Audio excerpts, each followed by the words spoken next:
বন্ধুরা, সকাল সকাল শুনি কি একটা লোকের ঘর একদম পুড়ে ছাই। জলদি জলদি গিয়ে দেখি একদম সত্যি সত্যি একদম ছাই হয়ে গেছে পুরে। ঘরের বার্তান টর্তান একদম কিছু নেই। এই যে ধান পুড়ে ছাই, এই ঘরের মাথায় সুপারি ছিল, সব ছাই। এই যে চুলো, লোকটার কথা হচ্ছে যে ঘরে চুলো থেকে কারেন্ট থেকে কোনো জায়গা দিয়ে আগুন আসে নাই, ধরে নাই, জানি না আগুন কোথা থেকে আসলো।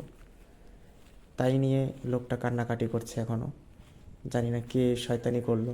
এই যে ধান, এই যে সুপারি ছিল মাথায়, অনেক ভরা সুপারি ছিল। এখন তো সুপারির সিজন, তো পুরো একদম পুরো কিচ্ছু নেই। এই যে ধান ছিল, কমসে কম ধান 40-45 মনের মতন ছিল লোকটা যে বললো।